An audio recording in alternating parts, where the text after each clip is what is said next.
আসসালামু আলাইকুম রহমতুল্লাহি ওয়া বারাকাতুহু। সম্মানিত দর্শক, বর্তমান সরকারের ভিতরে এক শ্রেণীর মানুষ আছেন যারা শেখ হাসিনা যে বাংলাদেশে ছিলেন কোনদিন প্রধানমন্ত্রী এই বিষয়টি স্মরণ করতে চান না।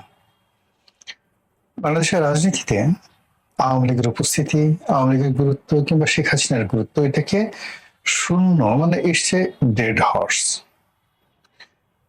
আজকে এই ভিডিওটি যে তারিখে করছি এই তারিখে দেখলাম যে আমাদের স্বরাষ্ট্রমন্ত্রী জনাব সালাউদ্দিন সাহেব তিনি যেটি বললেন যে শেখ হাসিনা নয়, আওয়ামী লীগের যে দাফন, দাফন মানে কবর, আমরা বলি দাফন কাফন বা কাফন দাফন, তো সেই যে আওয়ামী লীগের দাফন এটা দিল্লিতে হয়ে গেছে, মানে একটা লোক মরে গেছে, তো মরে যাওয়ার পর তো আসলে সেখান থেকে আসলে নতুন কিছু উদ্ভব হয় না।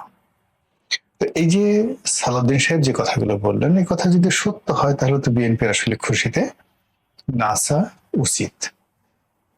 অন্যদিকে আবার বিএনপির মধ্যে, বিএনপির বাইরে, সরকারের মধ্যে, সরকারের বাইরে, সাধারণ জনগণের মধ্যে আওয়ামী লীগ নিয়ে বিপরীতমুখী একটা মিশ্র প্রতিক্রিয়া রয়েছে। সেই প্রতিক্রিয়া হলো আওয়ামী লীগ আছে, আওয়ামী লীগ থাকবে, আওয়ামী লীগ আসছে কিংবা আওয়ামী লীগ আসবে, শেখ হাসিনা আসবে, শেখ হাসিনা আবার, ইত্যাদি ইত্যাদি নানা রকম। এই গেল আওয়ামী লীগ বনাম শেখ হাসিনাকে নিয়ে সরকারের ভিতরে এবং বাইরে বিপরীতমুখী চিন্তা।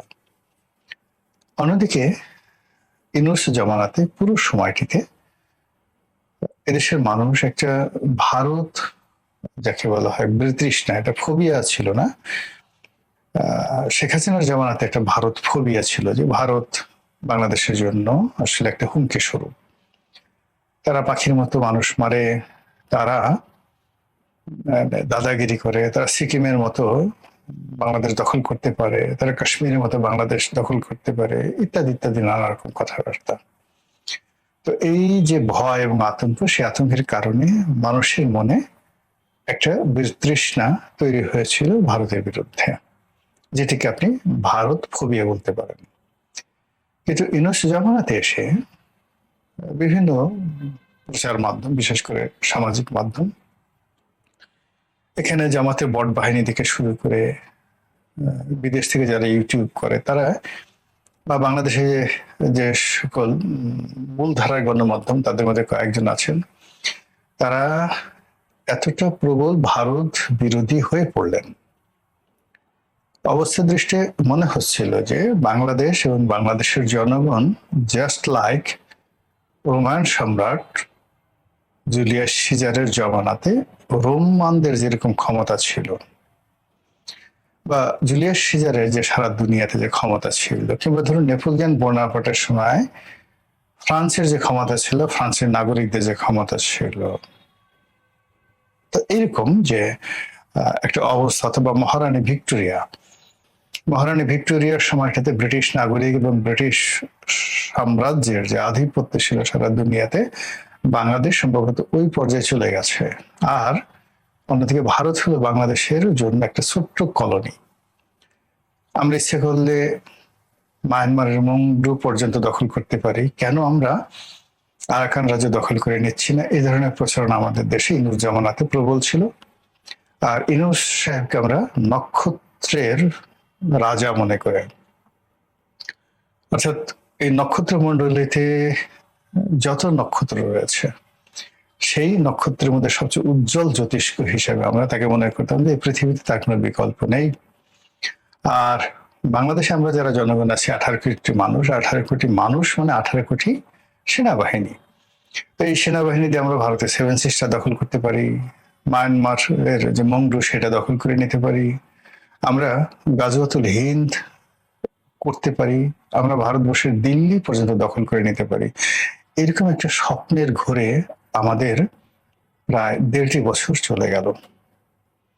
চলে যাওয়ার পর নানা রকম ঘটনা, উত্থান পতন, নানা রকম পদ্মার আড়ালের খেলাধুলার একটা প্রেক্ষিতে আমরা একটা সংসদ পেলাম, একটা ভোট হলো, তারপরে সংসদ পেলাম, প্রধানমন্ত্রী পেলাম, বিরোধী দলীয় নেতা পেলাম, সংসদ চলছে, আমরা জুলাই আগস্ট বিপ্লবের নেতাদের পেলাম, আরো অনেক কিছু পেলাম, কিন্তু সবকিছু খাওয়ার পরে হাওয়াই মিঠাইয়ের মতো।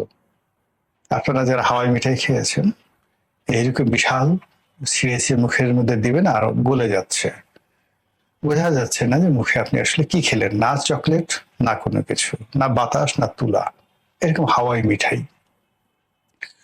এখন গত 2 বছর ধরে আমরা প্রায় সব ক্ষেত্রে হাওয়াই মিঠাই খেয়ে যাচ্ছি। একটি ন্যারেটিভ, একটি বিষয়, একটি বস্তু একেবারে ফিজিক্সের ভাষা অনুযায়ী স্ট্রাকচার হিসেবে, অবকাঠামো হিসেবে আমাদের এই রাজনীতিতে, অর্থনীতিতে, সমাজ ব্যবস্থায় মডেল রূপে দাঁড়ায়নি। সবকিছুই ফ্ল্যাকচুয়েটিং করছে গত 2 বছর ধরে। ফলে দুর্ভাগ্য এবং অনিশ্চয়তা আমাদেরকে তাড়া করছে, প্রতিটি মানুষকে। যার যার অবস্থানে থেকে আমরা কোনো মানে কাজ করতে পারছি না, চিন্তা করতে পারছি না, স্বপ্ন দেখতে পারছি না, এবং একটা প্ল্যান বা পরিকল্পনা তৈরি করতে পারছি না। This is a huge problem, বিশাল একটা সমস্যা।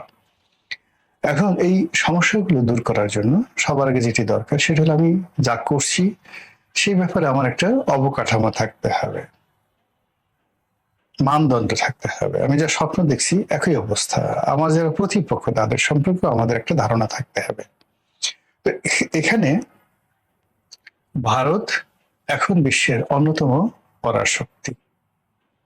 আপনি গিয়ে দেখুন, আমরা যে পরাশক্তিগুলো আগে মনে করতাম বিশ্বের 5টি পরাশক্তি, সেই 5টি পরাশক্তির যে অবস্থা, এর মধ্যে ধরেন ফ্রান্স এবং ইংল্যান্ড, এই দুটো পরাশক্তি এখন আর পরাশক্তি নেই বললে চলে।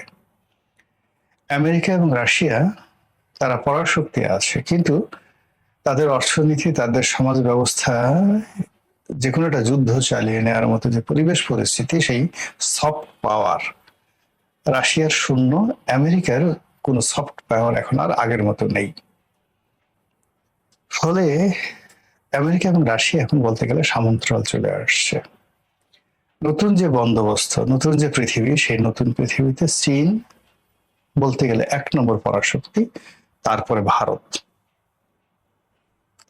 এবং এই যে 1 নম্বর পরাশক্তি চীন এবং ভারত, এটি আগামী 10 বছরের মধ্যে সেটেলড হয়ে যাবে। নো ওয়ান ক্যান অ্যাভয়েড, কেউ করতে পারবে না। এবং 3 নম্বর পরাশক্তি হিসেবে আপনি দেখবেন সেখানে চলে আসছে ইরান। এই হলো বর্তমান রাজনীতির ফিজিক্স। তো সেই ফিজিক্সের ক্ষেত্রে আমরা ভারতকে মনে করছি বগাসবো, কিচ্ছু না, আমাদের জন্য হাওয়াই মিঠাই। আমরা ইচ্ছা করলে দিল্লি দখল করতে পারি, গাজাওয়াতল হিন্দ করতে পারি। আমাদের সেনাবাহিনীর মধ্যে এখন যে নতুন 4টি ইউনিট করা হয়েছে 4 জন খলিফার নামে, এই 4টি কোম্পানি, এক একটা কোম্পানিতে গড়ে ধরে 100 জন করে সৈনিক থাকে। তো ভারত দখল করার জন্য 4টা কোম্পানি যথেষ্ট, কেননা ওখানে আল্লাহর রাসূলের 4 জন বিখ্যাত সাহাবার নাম সংযোজিত আছে। এই যে বিশ্বাস, এই বিশ্বাসে কাতর অন্তত 6 থেকে 7 কোটি মানুষ আছে, যারা বিশ্বাস করে যে এরকম হযরত আবু বকর সিদ্দিকের নাম নিয়ে আপনি যদি বঙ্গোপসাগরে ঝাঁপ দেন, সাগর আপনাকে ভাসিয়ে রাখবে। এই হলো অবস্থা। যাই হোক, এটি নিয়ে আলাপ আলোচনা করলাম না। অন্যদিকে যেটা সালাউদ্দিন সাহেব বলেছেন যে আওয়ামী লীগ এবং শেখ হাসিনা তো প্রশ্নই আসে না, সেটা চলে গেছে। আওয়ামী লীগেরই তো কবর রচনা হয়ে গেছে দিল্লিতে, বাংলাদেশে there is no Awami League, আর কোনোদিন ফিরে আসবে না, আপা আর কোনোদিন ফিরে আসবে না। এরই প্রেক্ষাপটে আমি মনে করি যে এখানে আমাদের সবারই একটা ফিজিক্স দাঁড় করানো উচিত। ভারতকে নিয়ে আমাদের আসলে ফিজিক্স দাঁড় করাতেই হবে, আমাদেরকে স্বীকার করতে হবে হু ইজ ভারত। আজ ভেনেজুয়েলা, আপনি গিয়ে দেখেন আমাদের মতো মানে রাষ্ট্রের চাইতে ক্ষমতা, বিত্ত, বৈভবে ভেনেজুয়েলা এখন কোন পর্যায়ে আছে। আপনি গিয়ে দেখেন মেক্সিকো, সেই মেক্সিকোর আকার, আয়তন এবং আমাদের চাইতে তাদের অবস্থান কোন পর্যায়ে আছে।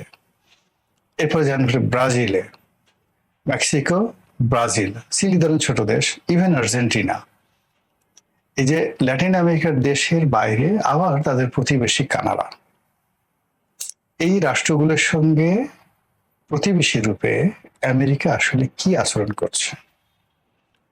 সেই তুলনায় ভারত আমাদের সঙ্গে কি আচরণ করছে? এই রাষ্ট্রগুলো অর্থাৎ ল্যাটিন আমেরিকার যে রাষ্ট্রগুলো যেগুলো আমেরিকার চারিদিকে আছে, ইভেন এখন ইউরোপের বন্ধুদেরকে টিটকারি করে যে ধরনের কথাবার্তা ডোনাল্ড ট্রাম্প বলছেন, ইতালি যারা একসময় সারা পৃথিবী শাসন করতেন, রোমান সাম্রাজ্য, Holy Roman Empire, more than 1000 years ruled around the world, সারা পৃথিবী শাসন করেছে।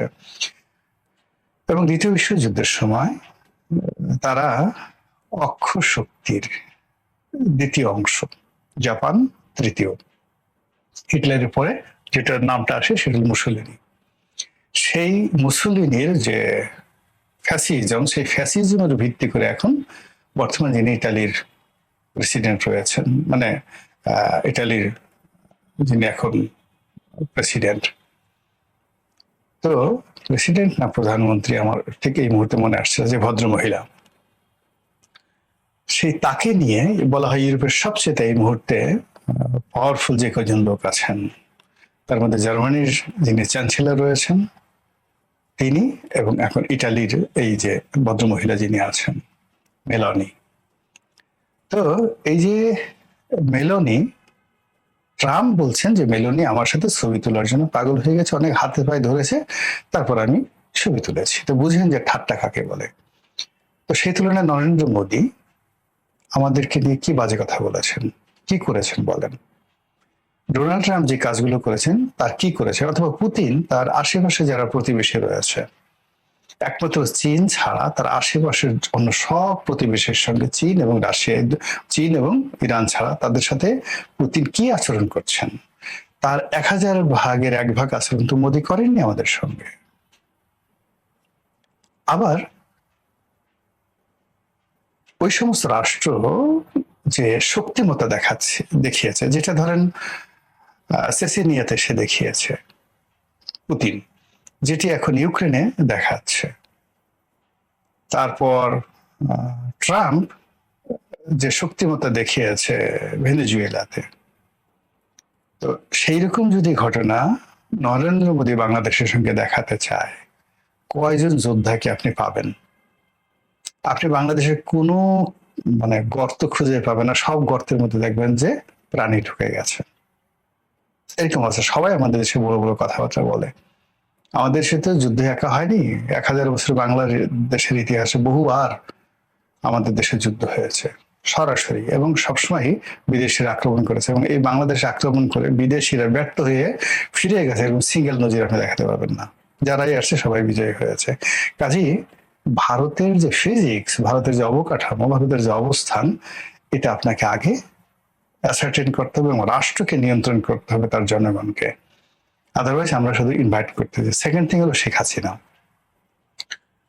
6 কোটি মানুষের নেত্রী, তিনি দিল্লিতে কি রাজবন্দী হিসেবে আছেন, আশ্রিতা হিসেবে আছেন, চাকর হিসেবে আছেন, নাকি তাকে প্রধানমন্ত্রীর প্রোটোকলে ভিভিআইপি মর্যাদা দিয়ে রাখা হয়েছে?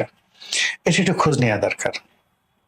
যদি তাকে গোয়ালিয়র দুর্গের মতো এরকম একটা দুর্গে বন্দি অবস্থায় রাখে, তার খাওয়া দাওয়া ওরকম অবস্থায় রাখে, এবং যে কোনো সময় তাকে বাংলাদেশে ফেরত দেওয়ার জন্য ভারত প্রস্তুত থাকে, এবং ভারত সেটি করবে এরকম যদি বিশ্বাস আপনার থাকে, ইষ্টকে নর্মালকে। কিন্তু যদি তাকে দালাই লামার মতো সম্মান দেওয়া হয় বা তার চেয়ে বেশি দেওয়া হয়, যদি তাকে সোনিয়া গান্ধীর মতো বা অমিত শাহের চেয়ে বেশি প্রোটোকল দেওয়া হয়, তাহলে শেখ হাসিনার দাফন হয়নি, আওয়ামী লীগের কাফন হয়নি। একটা শক্তি বাংলাদেশের ভিতরে আছে, 6 কোটি মানুষ, অর্থবৃত্ত ক্ষমতা, তার সঙ্গে ভারতের মতো একটা পরার শক্তি একেবারে লেগে আছে। আপনি চিন্তা করেন যে যে হিট আমেরিকা করেছে ইরানের উপরে, যদি রেজা শাহ পাহলভীর একটা সংগঠন থাকতো, রাজনৈতিক দল থাকতো আওয়ামী লীগের মতো, আপনি কি পরিস্থিতি তৈরি হতে বলেন তো? ভারত যদি আমেরিকা যে কাজগুলো ইরানের সাথে করেছে, তার 100 ভাগের 1 ভাগ বাংলাদেশের সাথে খালি যা শুরু করে, আপনি আওয়ামী লীগের যে সমস্ত লোক গর্তে বসে আছে, তারা কি বসে থাকবে? তারা কাকে কাকে চুমা দেবে? একটু বোঝার চেষ্টা করুন। এই বিষয়গুলো অনুধাবন করে যদি সময় থাকতে সাধন করা হয়, সেটা ভারতের সাথে হোক, আওয়ামী লীগের সঙ্গে হোক, নিজের জনগণের সঙ্গে হোক, নিজের দলের কর্মী এবং সমর্থকদের মধ্যে হোক, হোয়াট এভার মেবি, আপনি আপনার মতো প্রস্তুতি নেবেন, কথা বলবেন, কিন্তু তার আগে রাজনীতির কেমিস্ট্রি, ফিজিক্স, জিও পলিটিক্সের কেমিস্ট্রি এবং ফিজিক্স এটা বুঝতে হবে। আর এটা যদি না বুঝেন তাহলে আপনারা সবাই বিপদে পড়বেন, আমরাও বিপদে পড়বো, দেশ বিপদে পড়বে, এবং মহান আল্লাহ আমাদের সবাইকে সেই বিপদ থেকে যেন রক্ষা করেন এবং আপনাদেরকে হেদায়েত দেন, এই প্রার্থনা করছি। আসসালামু আলাইকুম রহমতুল্লাহি ওয়া বারাকাতুহু।